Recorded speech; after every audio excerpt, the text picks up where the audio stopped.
나눴습니다. 기억나십니까? 했다는 건 아는데 뭔 내용인지는 저도 모르겠어요. 말씀은 지나가는 거예요. 맨날 새로운 은혜를 받는 건데 오늘은 이 결혼, 연애 이 부분에 대한 얘기를 좀 나누려고 합니다. 청년기에 매우 중요한 문제죠. 연애와 결혼. 여러분은 연애와 결혼 하고 계십니까? 꿈꾸고 계십니까? 아니면 안 할 거예요? 이전에는 연애와 결혼을 당연하게 많이 여겼어요. 그래서 누구와 해야 되냐 이거를 많이 물어봤어요. 목사님 어떤 사람이랑 교제를 해야 되는 겁니까? 그런데 요즘에는 왜 해야 되는데요부터 물어보죠. 결혼 연애요? 왜요? 왜요?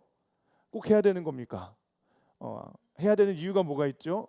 이게 요즘에 많이 물어봐요. 한다면 누구랑 해야 되는지 이제 그 다음에 고민을 하죠. 제가 이렇게 얘기하면 목사님 또 결혼하라 그러려나 보다 이렇게 생각할 수 있는데 그건 아니에요. 왜냐하면 성경에도 동일하게 해야 되는지 말아야 되는지부터 이야기하기 때문에 그래요. 성경은 무조건 결혼해야 된다고 말하지 않습니다.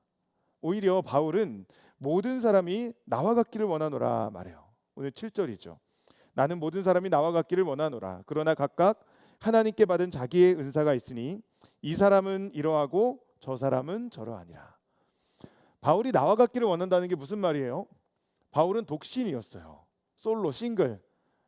멋진 교회 오빠. 근데 혼자 사는 싱글이었어요. 결혼이 잘못이라고 말하는 건 아니지만 바울은 모든 사람이 나랑 같았으면 좋겠다라고 권면해요. 각각 자기 은사가 있으니 이 사람은 이렇고 저 사람은 저렇다. 누구는 결혼할 수 있고 누구는 안 할 수 있는 거다. 그런데 나는 내가 좋다. 이게 지금 바울의 이야기예요. 그런데 예수님도 독신이었어요. 그렇죠? 독신. 당시 문화에서 30세까지 독신으로 산다는 건 아주 이례적인 상황이었어요. 보통 18살, 20살 정도면 가정을 이루는 게 당연했거든요. 그런데 예수님은 의도적으로 결혼하지 않으셨어요. 그리고 천국을 위해 스스로 독신으로 살 수 있다라고 예수님이 말씀하셨죠. 왜 그렇게 말씀하셨을까요? 예수님에겐 사명이 있었기 때문이에요. 십자가에 죽어야 되는 사명. 30세에 공생애를 시작해야 했고 33살에 십자가에 죽어야 됐어요. 그런데 결혼을 했다. 그리고 자녀를 남겨두고 혼자 떠난다. 너무 무책임한 거였기에 예수님은 결혼하지 않으셨어요. 그리고 결혼할 시간도 없었죠. 맨날 나돌아다니는데 어떻게 결혼을 하겠어요? 저 연애를 해야 결혼을 하죠. 그런데 바울도 그랬어요. 바울의 시선은 주의 일에 있었어요. 오직 하나님의 일, 거기에 그의 모든 시선이 다 있었어요. 고린도전서 7장 32절부터 34절 우리 같이 읽어보죠. 시작. 너희가 염려 없기를 원하노라. 장가가지 않은 자는 주의 일을 염려하여 어찌하여야 주를 기쁘시게 할까 하되 장가간 자는 세상 일을 염려하여 어찌하여야 아내를 기쁘게 할까 하여 마음이 갈라지며 시집가지 않은 자와 처녀는 주의 일을 염려하여 몸과 영을 다 거룩하게 하려 하되 시집간 자는 세상 일을 염려하여 어찌하여야 남편을 기쁘게 할까 하느니라. 아멘. 여기에 두 가지가 나오죠. 독신자와 기혼자. 독신자는 주의 일을 염려하지만 기혼자는 세상 일을 염려한대요. 그러면서 독신으로 지내는 것이 더욱 복이 있으리로다. 사도 바울은 그렇게 독신을 권장을 합니다. 실제로 그렇지 않아요? 여러분 결혼을 한다는 것, 연애를 한다는 것도 마찬가지예요. 책임과 의무를 요구하는 겁니다. 결혼하고 자기 마음대로 살면 안 되죠. 저 결혼을 했는데 뭐 어디 맨날 혼자 놀러 다니고 결혼을 했는데 돈도 그냥 마음대로 쓰고 그럼 안 되죠. 그럼 죽어요. 큰일 나요. 연애도 마찬가지 아니에요? 연애를 하는데 분명히 나를 좋아한다고 했는데 연락을 안 받아. 분명히 나를 사랑한다고 했는데 맨날 지 혼자 놀러 다녀. 그럼 화가 나는 거잖아요. 결혼한다고 연애한다고 자유를 연애를 하고 연애를 하는데 이전과 같이 나는 자유롭게 살겠다. 그건 너무 못된 거예요. 연애를 원한다면 자유를 포기하라. 누가 한 말입니다. 연애를 원한다면 자유를 포기하라. 물론 저희 아내는 아니에요.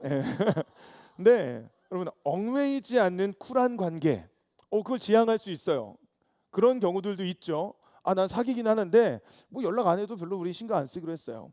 뭐 그냥 가끔씩 만날 때 필요할 때 만나면 되지. 뭐 그거 굳이 서로 얽매이고 그건 쿨하지 않아요. 그렇게 얘기하는 경우도 있어요. 그런데 그렇게 약속을 하고 시작했다고 하더라도 실제로 그게 되나요?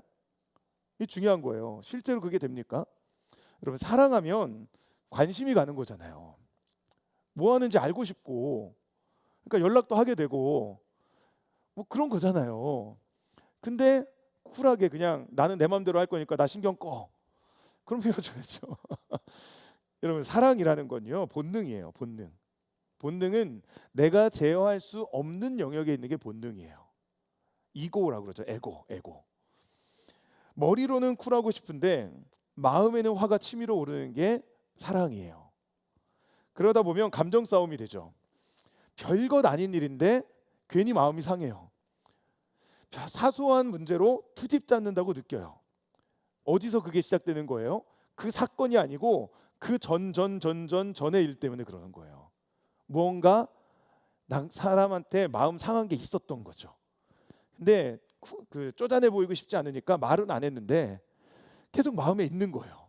그러다가 어느 날 뭐 하나에 팡 터져가지고 지구가 끝날 듯이 싸우죠.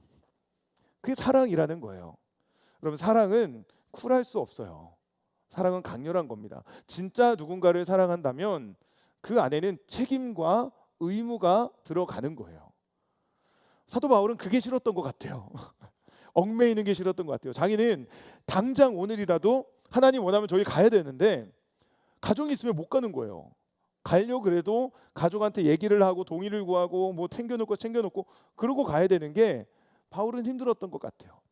그래서 그렇게 하지 않고 그냥 혼자 살았죠. 여러분, 사랑이라는 건 그런 책임감을 요구하죠. 사실 사랑은 쿨할 수 없는 겁니다. 사랑은 강렬한 거예요. 마음속에 뜨거움이 일어나는 게 사랑이에요. 이게 본능이라고요. 아가서 8장 6절 7절에 사랑을 이렇게 표현합니다. 사랑은 죽음같이 강하고, 사랑하면 죽음을 이기는 거예요. 믿으세요? 사랑하면 죽음을 이기는 거예요. 성경에 보면 교회를 위해서 남편이 죽어라, 아내를 위해 남편이 죽어야 한다 얘기해요. 예수님께서 교회를 위해 자기 자신을 주신 것 같이 남편은 아내를 위해 자기를 드려라. 그걸 할 수 있는 남자를 만나는 게 관건이에요. 전 할 수 있을까요? 모르겠어요. 사랑은 죽음같이 강하고 질투는 수월같이 잔인하며 불길같이 일어나나니. 사랑의 반대말은 동의어는 질투잖아요. 질투라는 건 불길같이 일어나는 거예요. 누군가 내가 좋아하는 사람이 다른 이성이랑 같이 있다. 막 불안하죠. 저 어떻게 해야 되지? 내가 내 남자친구 여자친구가 어디 1박으로 친구들하고 사람 친구라고 하지만 놀러 간다. 화가 나잖아요. 질투가 나는 거예요. 깻잎 논쟁. 왜 나요? 질투 때문에 나오는 거 아니에요? 질투는 잔인하며 불길같이 일어나요. 그 기사가 여호와의 불과 같으니라. 7절에 이렇게 말해요. 많은 불도 이 사랑을 끄지 못하겠고 홍수라도 삼키지 못하나니 사람이 그의 온 가산을 다 주고도 사랑과 바꾸려 할지라도 오히려 멸시를 받으리라. 사랑이라는 건 어떤 것도 끌 수 없는 강렬한 불이라는 거예요. 내가 누군가를 사랑하는 마음이 진짜 일어난다면 그건 사람이 정상을 벗어나게 되는 거죠. 미치는 거예요. 뜨거운 사랑. 1시간씩 데려다주고 또 데려다주고 또 데려다주고 또 데려다주고. 해봤어요? 헤어지기 싫어서 더 같이 있고 싶어서 갖은 이야기를 다 하며 핑계를 대며 그 시간을 더 보내려는 그런 뜨거움, 그게 사랑 아닙니까? 그냥 서로 어느 정도 거리를 두고 요 정도만 하는 건 진짜 사랑일까요? 요즘엔 좀 그런 부분들이 많아요. 부부 관계에도 프라이버시를 딱 정해놔요. 요건 내 영역, 요건 당신 영역, 건드리지 마. 우리는 부부지만 나는 내 삶을 살 거야. 그게 과연 진짜 사랑일까요? 사랑이라는 건 적당한 영역이 없어요. 사랑은 올인하는 거예요. 많은 불도 끄지 못하는 물, 홍수도 삼키지 못하는 불길이 사랑이에요. 여러분, 저는 우리 청년분들이 그런 사랑을 했으면 좋겠어요. 좀 위험한 발언입니까? 불같은 사랑? 그런 이상한 사랑 말고요. 이상한 사랑 말고 정말 주님이 나를 사랑하시는 것처럼 나도 누군가를 그렇게 미치도록 사랑해 볼 수 있는 그런 사람들이 이기를 원해요. 미치게 사랑하는, 눈에 뵈는 게 없는 그런 사람. 그런 사람이 있다면 얼마나 행복하겠어요. 여러분, 그런 사람을 놓고 기도하셔요. 날 진짜 뜨겁게 사랑해 줄, 어떤 막 육체적인 그런 사랑 말고요, 정말 나를 사랑해 줄, 정말 나를 소중히 여기고 정말 나를 존귀하게 여겨줄 그 사람을 만나는 거, 인생의 아주 중요한 부분입니다. 바울은 그런 사랑을 했어요. 단지 하나님과 했어요. 여자와 한 게 아니고 하나님과 그런 사랑을 했죠. 자신의 모든 시간과 열정을 복음을 위해 사용하기 원했어요. 사랑에 눈먼 어떤 남자가 그 여인에게 평생 모든 걸 다 주는 것처럼 사도 바울은 자신의 모든 것을 하나님께 드리길 원했죠. 그게 사랑이에요. 그러기에도 시간이 부족했다라고 사도 바울은 이야기해요. 바울은 그런 삶에 만족했습니다. 왜요? 그 삶이 진짜 가치 있고 행복하다고 자신은 믿었기 때문이죠. 그래서 결혼하지 아니한 자들과 과부들에게 나와 같이 그냥 지내는 것이 좋다라고 말해요. 싱글 라이프가 좋다 말하는 거죠. 다만 바울은 현실적인 이유로 결혼을 권장하는데 이 현실적인 이유가 여기 있는 대부분에게 해당됩니다. 고린도전서 7장 1절 2절 우리 같이 읽겠습니다. 시작. 너희가 쓴 문제에 대하여 말하면 남자가 여자를 가까이 아니함이 좋으나 음행을 피하기 위하여 남자마다 자기 아내를 두고 여자마다 자기 남편을 두라. 아멘. 바울이 결혼을 명령하는 가장 중요한 이유 중에 하나는 음행을 피하기 위해서예요.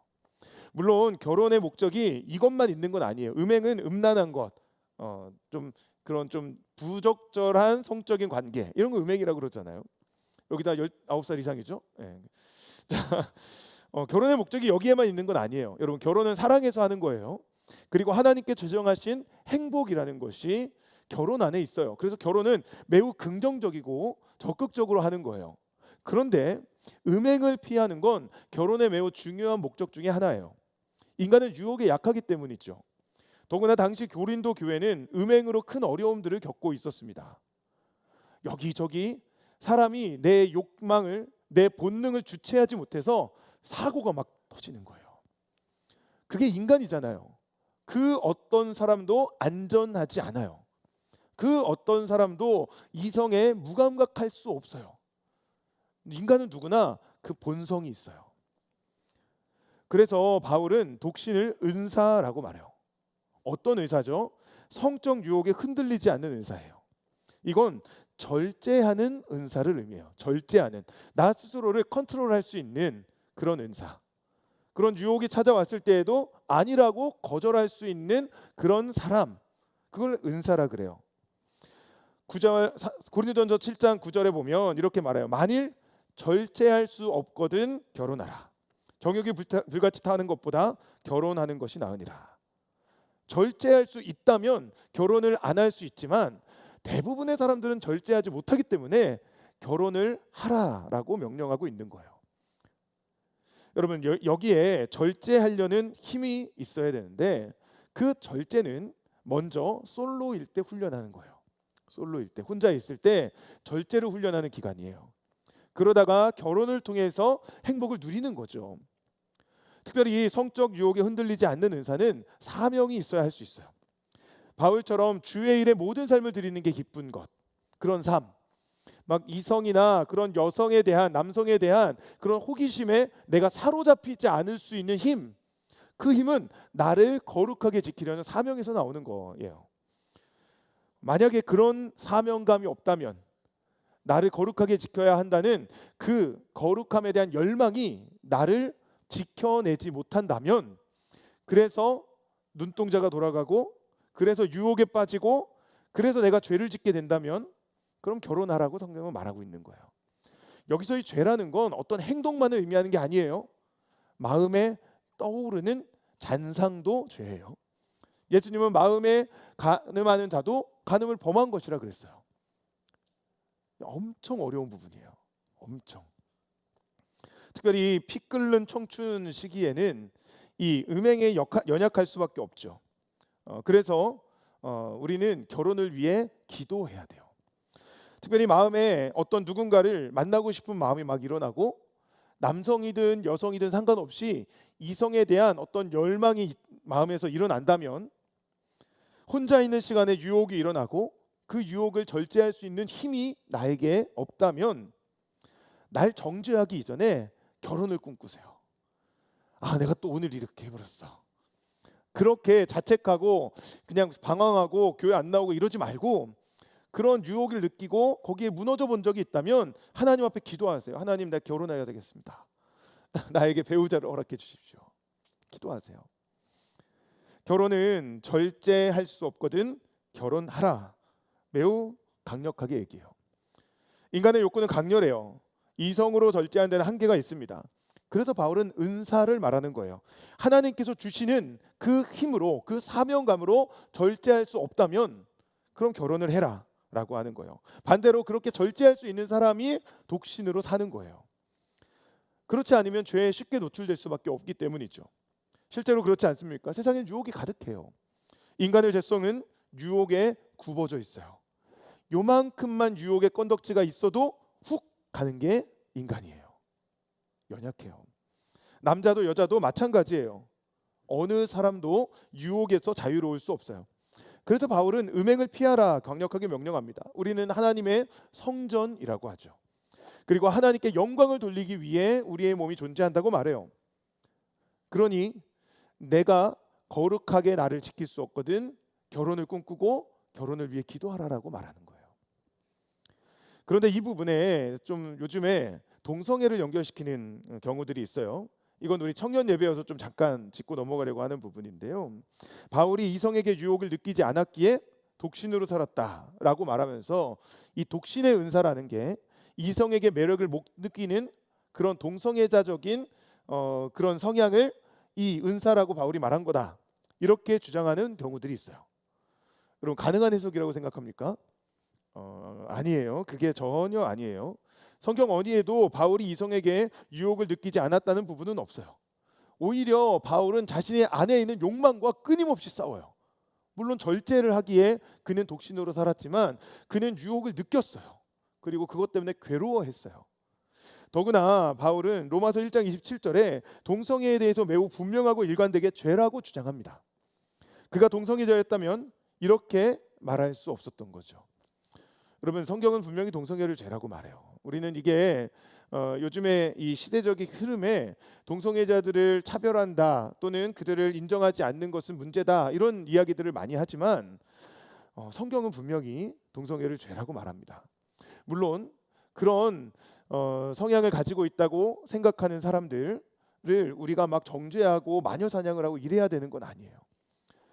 잘못된 생각을 가지고 잘못된 가치관을 가지고 살아가고 있기에 오히려 더 만나주고 더 품어주고 더 사랑해주고 이야기를 들어줘야죠. 동성애자라는 성향이 있는 게 아니에요. 그렇게 생각하게 사회적으로 학습된 거죠. 그래서 나는 동성애를 좋아하는 사람인가 봐 이렇게 생각하게 세상에 만들어간 거지 원래 그런 사람은 없어요. 그건 나중에 또 기회가 되면 좀 나누죠. 자, 바울은 여기서 이 독신의 은사가 동성애를 의미하는 건 아니에요. 바울은 사명을 위해 혼자 산 거예요. 어쩔 수 없이 회피해서 독신으로 산 게 아니라 은사가 독신이니까 혼자 산 게 아니라 스스로 절제할 수 있었기에 내 모든 시간과 열정을 오직 주를 위해 드리겠노라는 마음으로 독신을 선택했어요. 자, 그러면서 바울은 결혼에 대해서 초월한 입장을 이야기해요. 고린도전서 7장 38절인데요. 그러므로 결혼하는 자도 잘하거니와 결혼하지 아니하는 자는 더 잘하는 것이니라. 사도 바울은 결혼하지 않은 자가 더 잘한다고 말해요. 왜 이렇게 말할까요? 결혼이 인생의 목표가 아니기 때문이에요. 청년기에 반드시 이루어야 되는 목표도 아니에요. 결혼보다 더 높은 목표가 있어요. 바울은 결혼을 부정하지 않지만 더 높은 시선에 초점을 맞추라고 해요. 결혼을 할 수도 있고 안 할 수도 있다고 말해요. 결혼을 포함한 모든 삶이 하나님의 뜻을 위한 것인지 아닌지가 훨씬 더 중요하다고 말하는 거죠. 자, 그러려면 우리의 인생의 목표가 결혼, 연애 여기에 있는 것이 아니라 내가 먼저 싱글로 잘 사는 것이 먼저 돼야 돼요. 하나님 앞에 바르게 살아가는 사람이 되는 것. 그게 먼저 우리가 가져야 되는 삶의 목적이에요. 왜 그럴까요? 여러분, 결혼은 의존이 아니기 때문에 그래요. 이거 아주 중요한 부분입니다. 결혼은 의존이 아니에요. 결혼은 독립이에요. 결혼을 한다는 건 독립한다는 의미예요. 창세기 2장 25절, 우리 이 구절 같이 읽겠습니다. 시작. 이러므로 남자가 부모를 떠나 그의 아내와 합하여 둘이 한 몸을 이룰지로다. 아멘. 창세기 2장 25절에서 결혼에 대해서 무엇이라고 처음에 시작해요? 이러므로 남자가 부모를 떠나. 결혼은 부모를 떠나는 거예요. 그게 먼저예요. 부모를 떠나 그의 아내와 합하여 둘이 한 몸을 이루는 것. 부모에게 의존된 이전의 삶을 정리하고 떠나는 거예요. 그리고 남편과 아내가 각자 바로 서야 돼요. 그게 결혼이에요. 서로 기대어 있으면 무너지기 쉬워요. 이거는 실험을 해보면 알아요. 여러분, 두 사람이 뒤를 맞대고 이렇게 서서 이렇게 기댄다고 생각해 보세요. 어떻게 될 것 같아요? 안정감이 있을 것 같아요? 딱 붙어 있으면 처음엔 안정감이 있을 수 있겠죠. 그런데 시간이 지나면 조금씩 틀어져요. 그러면 무서워져요. 내 등 뒤에 있는 사람이 나를 받쳐줄지, 호흡이 안 맞으면 훅 넘어가는 거예요. 서로를 완전히 믿지 못하면 넘어지는 것. 서로를 의지했을 때, 서로를 기댔을 때 일어나는 일이에요. 그래서 결혼도 연애도 의존하려 하면 넘어지는 거예요. 결혼도 연애도 시작은 독립이에요. 독립된 두 사람이 바로 서서 서로를 붙들어주는 관계가 결혼이고 연애예요. 그러려면 먼저 독립적인 사람이 되어야 되죠. 이게 먼저예요. 혼자서도 충분한 사람, 나 혼자서도 만족을 누리고 나 혼자서도 기쁘게 살아갈 수 있는 사람, 먼저 그 사람이 되는 게 결혼의 전제 조건이에요. 그런 사람은 같이 있어도 잘 지내요. 내가 바로 서 있고 상대방을 잡아줄 힘이 있으니까 잘 지내요. 그런데 계속 옆으로 의지하려고 그러면 넘어지는 거예요. 외로운 사람은 혼자여서 외로운 게 아니라 존재적인 결핍 때문에 외로운 거기 때문에 그래요. 이 존재론적 문제를 해결하지 않으면 계속해서 의존하려고 해요. 그러면 상대방을 힘들게 만들죠. 진이 빠지게 만들어요. 건강한 사람이 되는 게 먼저예요. 나를 사랑하면 나만 바라보라고 요구하는 관계, 헌신과 희생을 강요하는 관계는, 의존적인 관계는 힘들 수밖에 없는 거죠. 그러면 같이 있어도 힘들어요. 외로움을 또 느껴요. 눈에 앞에 있는데, 상대방이 눈앞에 있는데 나는 외로운 거예요. 왜요? 상대방이 뭘 못해줘서가 아니라 내가 내 스스로를 컨트롤하지 못하고 감당이 안 되는 거예요. 외로움이라는 건 먼저 내가 해결하는 거예요. 내 안에 하나님으로 만족함을 누리는 것. 그때 상대방과 만족을 누릴 수 있는 거죠. 내 문제는 같이 있고 없고가 아니에요. 내면의 공허함이 문제예요. 그 공허함이 이기적인 관계를 만드는 거죠. 그런 관계는 본인도 상대방도 힘들게 해요. 인간관계로 채워지지 않는 공백을 인간이 메꿔주라고 요구하는 건 상대방에게 신처럼 되라는, 하나님처럼 되라는 요구인지도 몰라요. 마음을 어떻게 알아요? 다 모르는 거예요. 결혼도 연애도 의존하기 위해 한다면 문제가 생길 수밖에 없어요. 저 남자라면 나를 만족시켜 줄 거야. 저 여자라면 내가 기대할 수 있을 거야. 그렇게 생각하며 결혼하면 세상 어떤 사람도 완벽하게 나를 만족시킬 수 없어요. 인간은 누구나 부족하고 죄인이에요. 결혼하면 상대방이 나를 채워줄 것이라는 건 허상입니다. 건강한 관계는 독립된 인격 대 인격의 만남이에요. 의존이 아니에요. 결혼도 연애도 독립으로 선 사람이 해야 하는 거예요. 그 전까지는 건강한 솔로가 되는 게 우리 삶의 먼저의 목표예요. 사랑하는 우리 양문의 청년 여러분, 독립된 사람으로 서시길 축원합니다. 하나님 앞에, 주님 앞에 바로 선 사람, 바로 선 사람. 그래서 다른 일을 세워줄 수 있는 그런 사람이 되는 게 먼저예요. 연애 상대, 결혼 상대를 찾으십니까? 먼저 독립적인 사람이 되십시오. 그리고 독립적인 사람을 찾으세요. 혼자서도 즐겁게 잘 사는 사람, 그 사람이 멋진 사람이에요. 그러려면 꼭 필요한 조건이 있어요. 바로 믿음이죠. 이제 또 식상한 얘기로 가는 것 같아요. 그게 아니에요. 존재적 결핍은 믿음으로만 해결할 수 있어요. 하나님은 인간이 혼자 사는 것이 좋지 않다 그랬어요. 그래서 돕는 배필을 만들어 주셨죠. 여기서 결혼이 시작됐어요. 그런데 여기서 중요한 건 하나님이 개입하셨다는 거예요. 아담이 하와를 만든 건 내 힘으로 만난 게 아니에요. 하나님께서 만나게 하신 거죠. 그 전에 무슨 일이 있었어요? 아담이 각 생물의 이름을 붙여주는 일이 있었어요. 아담이 자신의 역할을 온전히 감당한 후에 하나님이 하와를 주셨다라는 거예요. 여기서 오늘 설교 제목을 정했어요. 싱글이 답이다. 싱글이 답이다. 먼저 싱글로 바로 서는 게 답이에요. 건강한 결혼, 연애를 하고 싶으십니까? 먼저 싱글로 바로 서세요. 다른 사람을 의존하려는 결혼 말고 연애 말고 내가 먼저 바로 서서 건강한 인격 대 인격의 관계를 맺어야 돼요. 평생 혼자 살라는 말이 아니에요. 먼저 건강한 싱글이 되라는 거죠. 여러분, 의존은 하나님께 하는 거예요. 인간에게 하는 게 아니에요. 인간은 누군가의 의존성을 채워줄 능력이 없어요. 아무리 착한 사람도 금방 지쳐서 나가 떨어지는 겁니다. 누군가를 만나기 전에 먼저 하나님을 의존하는 단독자가 돼야 돼요. 하나님을 의존하는 단독자. 청년 시기는 그런 단독자가 되는 준비 기간이에요. 이 기간을 충분하게 여러분 지내셔야 돼요. 물론 연애하고 싶은 마음이 생길 때죠. 마음이 가는 사람도 생기고 막 호기심에 두근거림에 누군가가 마음에 막 들어올 수 있는 때예요. 그건 본능이죠. 그런데 그 본능을 다스리는 게 지혜예요. 먼저 하나님 앞에 단독자로 서고 그 사람을 의존하는 게 아니라 그 사람을 붙들어 줄 수 있을 때까지 준비하는 과정이 필요해요. 안 그러면 만나도 계속 싸우다 헤어져요. 정말 마음에 들어서 만났는데 내가 준비가 안 돼 있으면 계속 의존하고 계속 추궁하고 계속 싸우다가 나중엔 볼 수 없는 사람이 될 수도 있어요. 주변에 그런 경우 많지 않습니까? 준비 안 돼서 만나는 건 돌이킬 수 없는 상처를 줄 수 있어요. 건강한 싱글로 먼저 서십시오. 혼자서도 잘 사는 사람이 되세요. 하나님 앞에 단독자로 서는 거예요. 그때 타인을 사랑할 힘이 생기는 거죠. 예수님은 그런 단독자였어요. 하나님 앞에 홀로 기도할 줄 아는 분, 외로움보다 경건함을 누리며 사명을 향해 살았던 그분이 예수 그리스도, 우리의 모범이시죠. 우린 그 길을 따라가는 거예요. 예수님처럼 하나님과의 단독자가 되어서 하나님께 기도하고 하나님 앞에 나를 컨트롤할 수 있는 사람이 되는 것, 그게 먼저 내가 지금 이 시기에 가져야 할 믿음이죠. 세상은 사랑을 찾아다니라고 말합니다. 괜찮은 사람 다 채가기 전에 빨리 만나라고 이야기를 해요. 맞아요. 그런 면도 있어요. 너무 느긋하면은 안 돼요. 그러긴 해요. 하지만 괜찮은 사람을 만나려면 내가 먼저 괜찮은 사람이 되라고 이야기하잖아요. 안 그러면 만나도 놓쳐요. 의존하고 간섭하고. 누군가를 만나기 전에 먼저 사랑할 줄 아는 사람이 되는 게 필요해요.